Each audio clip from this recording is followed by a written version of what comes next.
శివుని తల మీద చంద్రుడు ఎందుకుంటాడో ఇప్పుడు తెలుసుకుందాం. పరమ పతివ్రత అయిన అనసూయాదేవి కుమారుడు చంద్రుడు. మంచి గుణాలతో కనిపించిన చంద్రుడిని తన అల్లుడిగా చేసుకోవాలనుకుంటాడు దక్షుడు. బ్రహ్మకుమారుడైన దక్షునికి 27 మంది కుమార్తెలు. ఒకరిని మాత్రమే చంద్రుడికి కట్టబెట్టడం ఇష్టం లేక తన 27 మంది కుమార్తెలను చంద్రుడికిచ్చి పెళ్లి చేశాడు దక్షుడు. తన 27 మంది బిడ్డలందరినీ సమానంగా చూసుకోవాలని, ఎవరిని బాధ పెట్టొద్దంటూ చంద్రుని వద్ద మాట తీసుకుంటాడు దక్షుడు. అయితే కొద్ది రోజులకే చంద్రుడు మామకిచ్చిన మాట తప్పుతాడు. రోజుకొకరి చొప్పున 27 మంది భార్యల వద్ద గడిపే చంద్రుడికి పెద్ద భార్య రోహిణి అంటే చాలా ఇష్టం. దీనికి కారణంగా మిగతా 26 మందిని సరిగ్గా పట్టించుకునేవాడు కాదట చంద్రుడు. ఇదే విషయాన్ని దక్షుడు 26 మంది కూతుర్లు తండ్రికి ఫిర్యాదు చేశారట. ఈ విషయం మీద చంద్రుడిని మందలించినా అతనిలో మార్పు రాకపోవడంతో కోపాద్రిక్తుడైన దక్షుడు చంద్రుడికి శాపమిస్తాడట. దినదినం నీ వెలుగు తగ్గిపోతూ చివరికి అంతమవుతావంటూ శాపమిస్తాడట.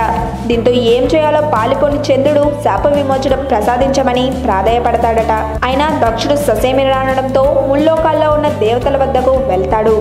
దక్షుడు బ్రహ్మకుమారుడు కావడం, తన కుమారుడి శాపానికి తిరుగులేదంటూ బ్రహ్మ చంద్రుడిని పంపించేస్తాడట. విష్ణుమూర్తి వద్దకు పరుగులు తీసిన చంద్రుడికి అక్కడ భంగపాటే ఎదురవుతుంది. దీంతో చివరి ప్రయత్నంగా శివుడి వద్దకు వెళ్తాడట చంద్రుడు. అసలే బోలాశంకరుడు తమ భక్తులకు ఎలాంటి వరాలిచ్చేందుకైనా సిద్ధమయ్యే భగవంతుడు. ఇంకేముంది, చంద్రుడు మొరవినగానే కరిగిపోతాడట. అయితే దక్షుడు శాపంలో అర్థం ఉంది. ఒకరి మోజులోనే లోకాన్ని మర్చిపోవడం కారణంగా శాపం తప్పదని చెప్తాడట శివుడు. ఎలాగైనా తనని కాపాడాలంటూ కాళ్ళవేళ పడతాడట చంద్రుడు. దీంతో మధ్య మార్గంగా ఓ ఉపాయం ఆలోచించిన శివుడు, లోక కళ్యాణార్థం నీ వెలుగు తప్పనిసరి కనుక పక్షం రోజులు క్షీణించి తిరిగి పక్షం రోజులు నీ వెలుగు నువ్వు పెరుగుతావని ఆశీర్వదిస్తాడు శివుడు. అందుకు భక్తిగా తనను తాను శివుడికి సమర్పించుకుంటాడట చంద్రుడు. మీ సిగలో చోటిస్తే లోక కళ్యాణం కోసం పాటు పడతానంటూ చెప్తాడట. అందుకు సరేనన్న శివుడు చంద్రుడిని సిగలో ధరించి చంద్రశేఖరుడుగా మారాడు.